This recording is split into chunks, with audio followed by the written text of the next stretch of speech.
Muy buenas gente y bienvenidos a un nuevo video para el canal. Hoy vamos a continuar con la serie de la historia de los mundiales. Hoy toca el Mundial Francia 1938. Así que bienvenidos, esto es Football Records.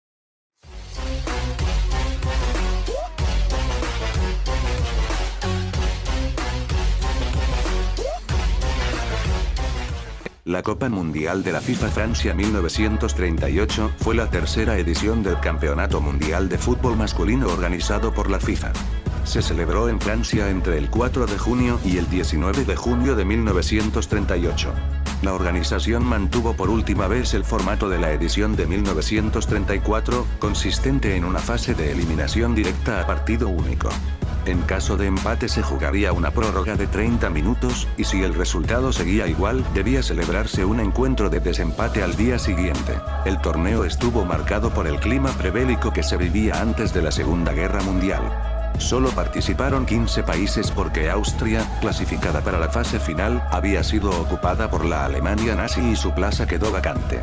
Además, 12 de las 15 selecciones eran europeas y apenas hubo 3 equipos participantes del resto del mundo. América del Sur dio la espalda al evento en protesta por la elección de un estado europeo, con las ausencias destacadas de Argentina y Uruguay. Por primera vez en una Copa Mundial, la selección anfitriona, Francia, y la vigente campeona, Italia, tenían la plaza asegurada. El resto de aspirantes debía competir en una fase clasificatoria más accidentada que de costumbre, marcada por las retiradas y la coyuntura política mundial. Ahora sí, ya puestos en contexto, hablemos de las instancias eliminatorias. El primer partido de la Copa Mundial se disputó el 4 de junio entre Suiza y Alemania.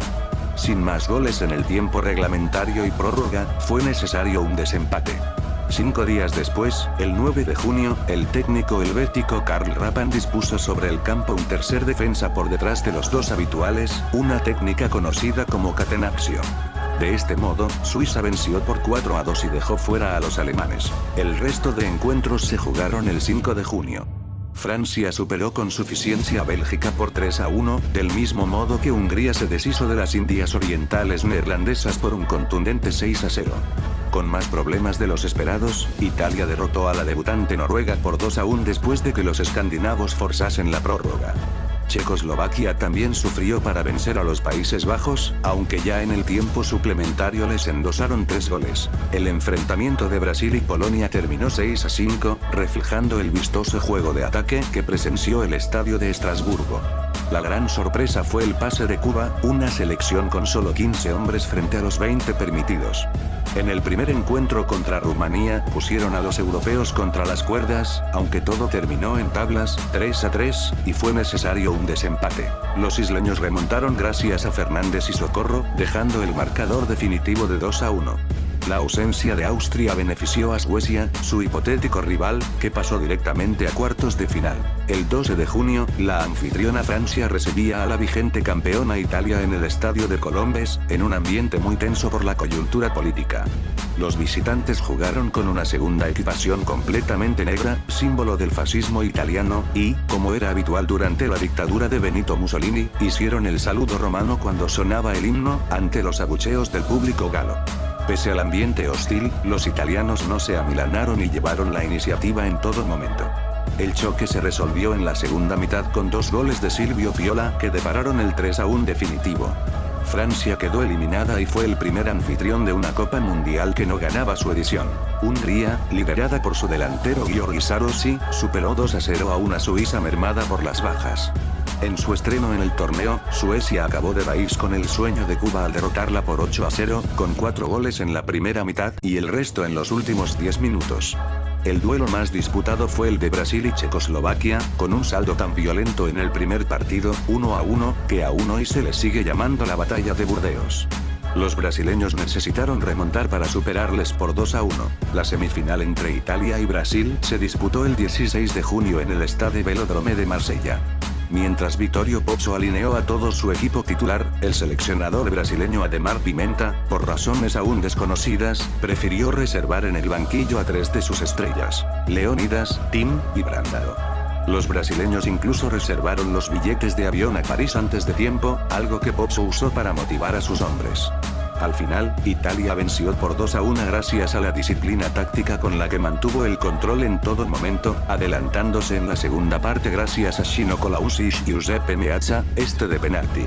En una muestra de orgullo, Pimenta se negó a vender los pasajes de avión y los italianos tuvieron que irse a París en tren. Ese mismo día se disputó la semifinal entre Hungría y Suecia en el Parque de los Príncipes. Los suecos se adelantaron en el marcador a los 35 segundos, por mediación de Arne Nyberg. Pero los magiares no se desanimaron en ningún momento. Aprovecharon para empatar con un gol en propia puerta, desplegaron su juego de ataque habitual y arrollaron al cuadro escandinavo. El resultado final fue de 5-1. La final de la Copa Mundial entre Hungría e Italia se disputó en París el 19 de junio de 1938, con más de 45.000 espectadores en el Estadio Olímpico de Colombes. Sobre el campo se enfrentaban dos estilos muy diferentes: el rigor defensivo y la fuerza de la Italia de Vittorio Pozzo frente a la técnica y eficacia goleadora Magyar, con Sarosi a la cabeza. A los 6 minutos, Italia se adelantó por mediación de Colausi, quien recogió veloz una asistencia de Piola. Sin tiempo para poder celebrarlo, Paltitkos igualó en el minuto 8. Los húngaros impusieron un ritmo frenético y el partido se convirtió en una sucesión de ataques en ida y vuelta, pero la defensa italiana consiguió contener a Sarosi, desaparecido en la primera mitad. Pasado el cuarto de hora, Piola volvió a dar ventaja a Italia con un disparo cruzado en jugada vertical. A partir de ahí, los azzurri dominaron y Colausi hizo el 3-1 con el que se llegó al descanso. Hungría atacó con furia durante toda la segunda parte, no obstante fue incapaz de superar la férrea defensa transalpina. En el minuto 70, Sengeyer sirvió una asistencia de cabeza a Sarosi para que hiciese el 3-2. Ese tanto aún daba esperanzas a los magiares para forzar la prórroga. Aún así, Italia mantuvo su orden táctico y no perdió los nervios. A 10 minutos del final, Diabate sorprendió al arquero Esabo con un pase raso al corazón del área que Piola empujó hacia la red. Gracias al 4-2 final, Italia ganó la segunda Copa Mundial de su historia. El presidente de Francia, Albert Lebrun, fue el encargado de entregar la Copa de la Victoria al capitán Giuseppe Meazza. Al llegar a Italia, el presidente Benito Mussolini entregó a los futbolistas un premio de 8.000 liras, según ha reconocido años después Pietro Rava, último superviviente de aquella final. El goleador de este torneo fue Leônidas da Silva, jugador brasilero, con un total de 7 goles. Como siempre, les dejo en la descripción todos los goles de aquel mundial. Así que bueno, eso es todo por hoy, espero que les haya gustado y déjenme en los comentarios de qué otra cosa quieren que hable. Les agradecería el apoyo al canal, dando like y suscribiéndose. Hasta la próxima.